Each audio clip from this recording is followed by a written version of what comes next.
নমস্কার friends, welcome back to my page Tumpa kitchen blogs. তো আজকে সকাল সকাল একটি নতুন ব্লগ ভিডিও শুরু করে দিয়েছি। পুরো ব্লগটি আপনাদের কাছে দেখার অনুরোধ রইল। আশা করছি আপনাদের কাছে আমার পুরো ব্লগ ভিডিওটি ভালো লাগবে। তো সকালেই ঘুম থেকে উঠে আমি প্রথমে আমার বারান্দাতে চলে এসেছি। তো বারান্দাতে এসে দেখি আমার গোলাপ গাছটিতে অনেকগুলো গোলাপ ফুল ফুটেছে। আজকে বাহিরে প্রচণ্ড বাতাস বইছে, দেখুন বাতাসে আমার গোলাপ ফুলগুলো কি সুন্দর নড়ছে, দেখেও মনটা ভালো লাগছে।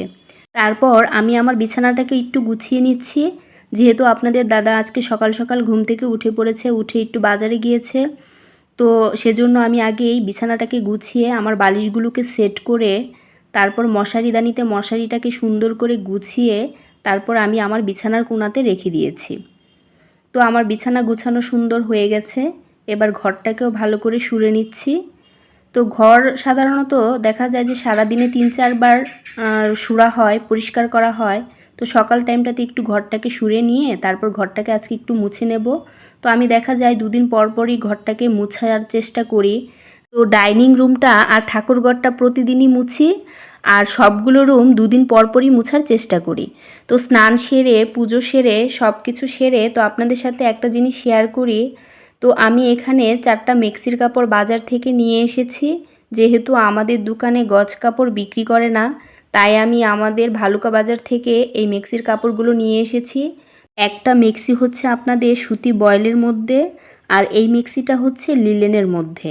তো লিলেনের মধ্যে এটা হচ্ছে সবুজের মধ্যে গোলাপ ফুল। কাপড়টা মোটামুটি ভালোই আছে, আমার কাছে ভালো লেগেছে তাই এনেছি। আর এটা হচ্ছে বাটিক কাপড়ের। তো বাটিক কাপড়ের মধ্যে হলুদের মধ্যে কালো প্রিন্ট করা। আর এটা হচ্ছে বেক্সি বয়েল। তো বেক্সি বয়েলের মেক্সিটা সবচেয়ে বেশি আমার ভালো লেগেছে, একদমই পাতলা আর খুবই আরামদায়ক। তো মেক্সিগুলোকে আমি সুন্দর করে কাপড়গুলোকে গুছিয়ে রাখছি। তো কোনো এক সময় মেক্সিগুলোকে আমি বানাতে দিয়ে দেব। তো এটা হচ্ছে আমাদের দোকানের একটা শাড়ি, একজন বলেছিল আনতে, সেজন্য আপনাদের দাদা এনেছে। তো আমি আপনাদের সাথে ভাবলাম শাড়িটাকেও একটু শেয়ার করি, যেহেতু আমাদের দোকানের এটা হচ্ছে ডিজিটাল প্রিন্টের শাড়ি। তো এটার মধ্যে একটা ব্লাউজ পিসও আছে। তো এই শাড়িটা হচ্ছে পিঙ্ক কালারের মধ্যে।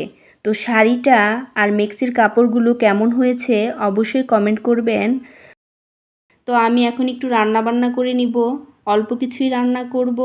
তো আমি এখানে একটু লইট্টা শুটকি ভুনা করে নিচ্ছি, যেহেতু আপনাদের দাদা বাজারে গিয়েছে, বাজার থেকে এসে দোকানে চলে যাবে। তো অল্প সাদামাটা রান্নাই করব, বেশি কিছু করব না। তো লইট্টা শুটকিটা রান্না করা হয়ে গেছে আমার।